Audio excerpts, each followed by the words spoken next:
ప్రేక్షకులకు విజ్ఞప్తి.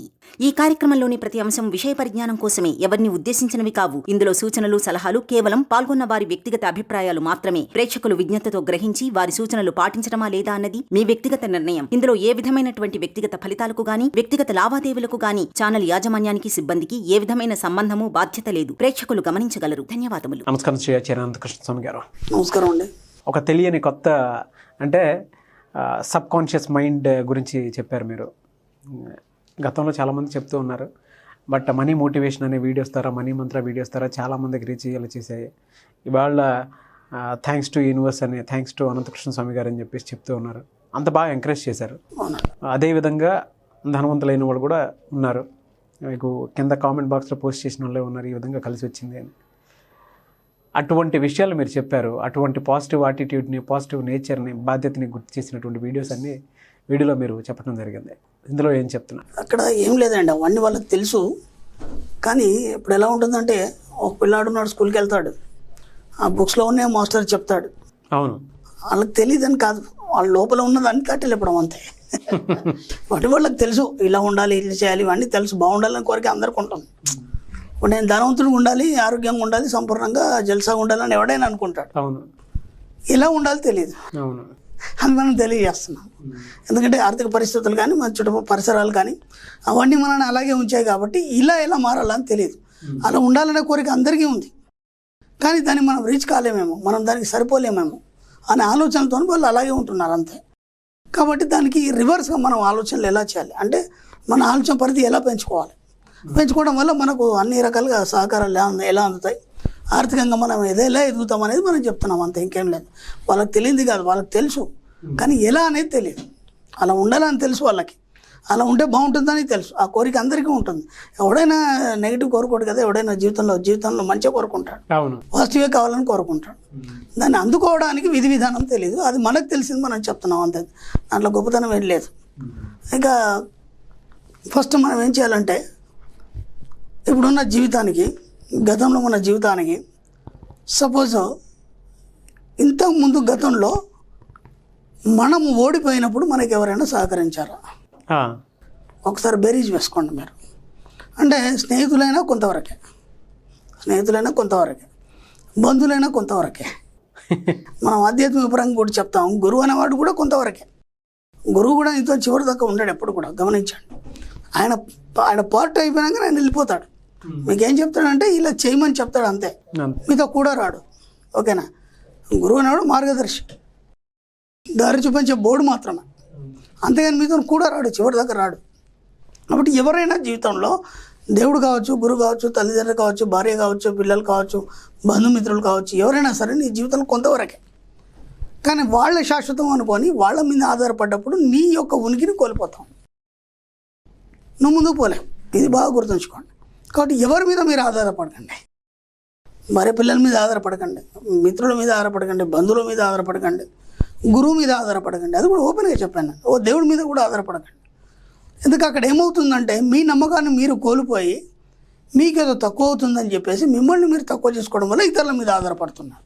అవును, అంటే మీరు ముందే ఊహించుకుంటారు, నాకేమన్నా అయితే అట్లా మా భార్య చేయాలి కదా, ఏమన్నా అవుతుంది అని నువ్వే నెగిటివ్ ఊహిస్తున్నావు. ఖచ్చితంగా అవుతుంది. నీకు నేను బాగున్నాను, నాకేంటి, నాకు ఎవరితోనేం అవసరం లేదనుకోండి, ఎవరితోనే అవసరం పడదు. అలాగే కొందరు మనకి ఒక ప్రముఖులు ఉంటారు, కొందరు మన పరిచయం అవుతుంటారు, గొప్ప వాళ్ళు పరిచయం అవుతుంటారు. పరిచయం అయినప్పుడు ఏం చేస్తారంటే, ఒక విజిటింగ్ కార్డు ఇస్తారు. నా అవసరం నీకేమైనా ఎప్పుడైనా పడితే నాకు కాల్ చేయండి. మనం దాన్ని భద్రంగా దాచుకుంటాం. ఏదైనా సందర్భం వచ్చినప్పుడు కూడా మనం ఏమనుకుంటామంటే, ఓహో ఆయన ఉన్నాడు కదా, ఏమైనా అవసరం పడితే కార్డు కూడా ఉంది, నా దగ్గర నెంబర్ కూడా ఫీడ్ చేసుకుంటాం. ఇప్పుడు ఏం చేస్తుందంటే, నీకే పని లేకపోయినా సరే నువ్వు అలా అనుకున్నావు కాబట్టి విషయం అతనితో పని పడేటట్టు నీకు సమస్య సృష్టిస్తుంది. అర్థమవుతుందా? అర్థమైంది. నీకు ఆయనతోనేం పని లేదు, కానీ ఆయన నీ మైండ్లో ఫిక్స్ చేస్తాడు, నాతో ఏమైనా పని పడితే నేను ఉన్నానండి, నా విజిటింగ్ కార్డు ఉంచండి అని. మీరేమనుకున్నారు, కరెక్టే కదా, ఇంత ప్రముఖ వ్యక్తి కదా, నాకు ఏదైనా అవసరం పడుతుండొచ్చు, దాన్ని జాగ్రత్త పెట్టుకుంటారు. అప్పుడప్పుడు మీకు ఆ కార్డు చూసినప్పుడల్లా అరే ఏదైనా అవసరం అయితే ఇంత నాకు అవసరం, అలా నువ్వు దాన్ని డిజైన్ చేసావు కాబట్టి దానికోసం అన్న విషయం ఏం చేస్తుందంటే, నీకు అతనితో పని పడేట్టు చేస్తాం. అవును, ఇక్కడ నీ భార్య పిల్లలే వద్దనుకున్నావు, ఓకే, అలాగే నీకు ఇంకా ఏది వద్దనుకున్నావు, బంధుమిత్రులు వద్దనుకున్నావు, ఏది వద్దనుకున్నావు, ఇంకా మళ్ళీ అతనితోనేం పని నీకు? అర్థమవుతుంది. అంటే విశ్వ నియమాలు ఎలా ఉంటాయంటే మీకు తెలియదు. మీరు ఏదో అవసరం కాబట్టి తీసుకున్నారు అని మీరు ఊహించుకున్నారు కాబట్టి దాన్ని కరెక్ట్గా అవసరం తీసుకొచ్చి పెడుతుంది విషయం.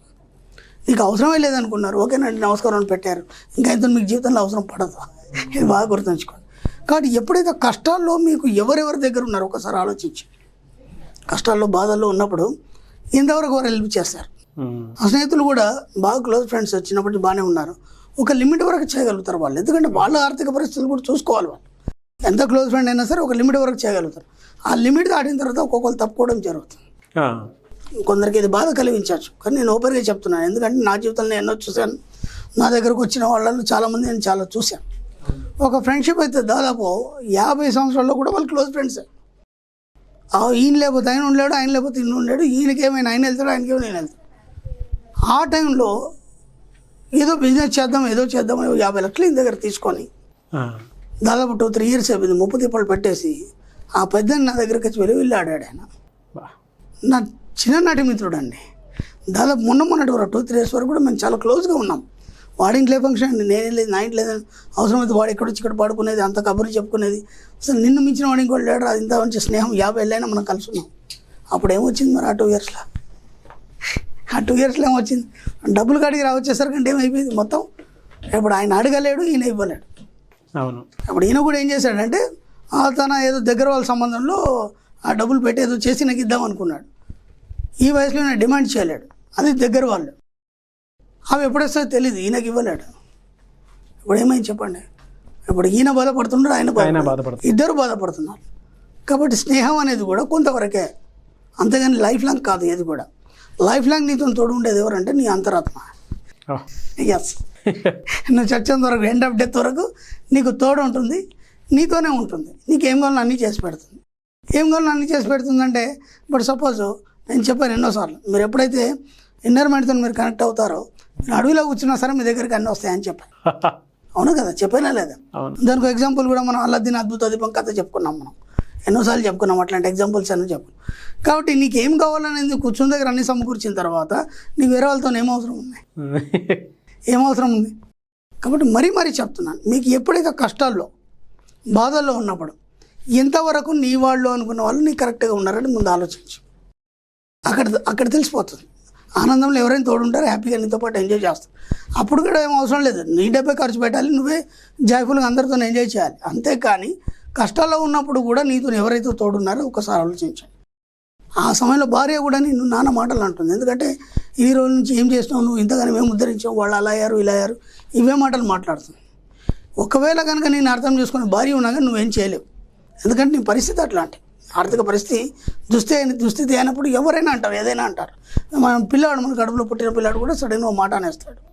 కాబట్టి ముందు మీరేం చేస్తారంటే వీటిని దృష్టిలో పెట్టుకొని ఎంత వీలైతే అంత ఆర్థికంగా బలంగా ఉండడానికి ప్రయత్నం చేయండి.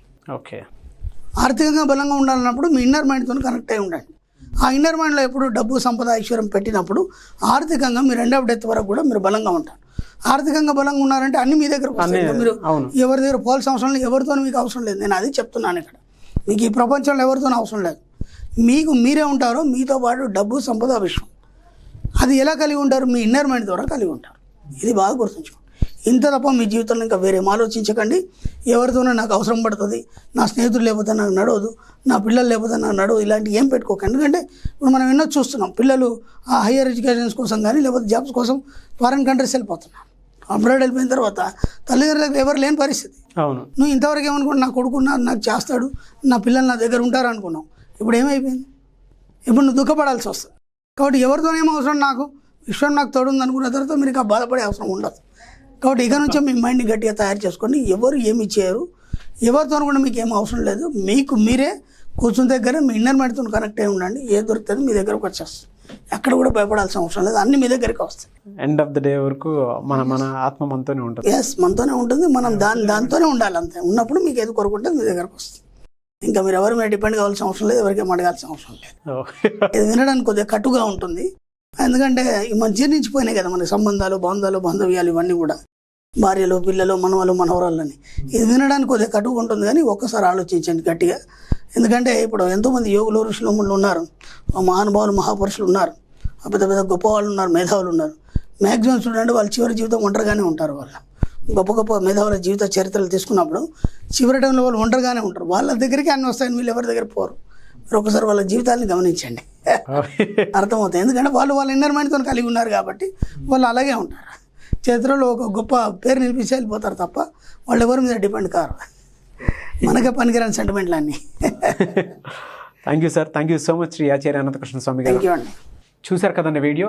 సో మీకు మనీ మంత్ర క్లాసెస్కి సంబంధించినటువంటి విషయాలు కానివ్వండి, లేదంటే మనీ మంత్ర వీడియోస్ అప్డేట్స్ కానివ్వండి, మీరు కనుక ఇంకా ఎక్కువ ఎపిసోడ్ వైజ్ కనుక మీరు తెలుసుకోవాలి అనుకుంటే స్క్రీన్ మీద నా ఇన్స్టాగ్రామ్ ఐడి ఉంది, మిస్టర్ నాగ్ అఫీషియల్ అని. సో దాన్ని మీరు ఫాలో అవ్వచ్చు అండ్ కంటిన్యూ చేస్తూ ఉండండి. అప్డేట్స్ ఏది ఉన్నా సరే, అంటే నేను చేసేటువంటి వీడియోస్కి సంబంధించినటువంటి అప్డేట్స్ ఏదున్నా, ఇప్పుడు మేము మనీ మంత్ర క్లాసెస్కి సంబంధించిన కొన్ని, అంటే ఈ సిరీస్కి కొన్ని వీడియోస్ చేసాం, 254 వీడియోల వరకు చేసాం. సో ఈ వీడియోలు కొన్ని బిట్స్ వైజ్గా కూడా ఇస్తాను అప్డేట్ అయితే వాటికి సంబంధించి. సో మీకు ఎవరికైనా కావాలి అనుకుంటే అవి కూడా మీరు వాచ్ చేయొచ్చు. బట్ ఖచ్చితంగా మిస్టర్ నాగ్ అఫీషియల్ అని చెప్పేసి నాకు ఒక ఇన్స్టాగ్రామ్ ఐడి ఉంది, దాన్ని మీరు ఫాలో అవ్వండి. ఖచ్చితంగా అప్డేట్స్ అయితే ఖచ్చితంగా తెలుస్తాయి. అండ్ క్లాసెస్కి సంబంధించింది కూడా సార్ ఎప్పుడైనా చెప్తే నాకు, అంటే అనంతకృష్ణ స్వామి గారు ఎప్పుడైనా అప్డేట్స్ ఇస్తే దానికి సంబంధించిన కూడా ఒక పోస్టర్ కానీ ఇది కానీ ఖచ్చితంగా పెడతాను.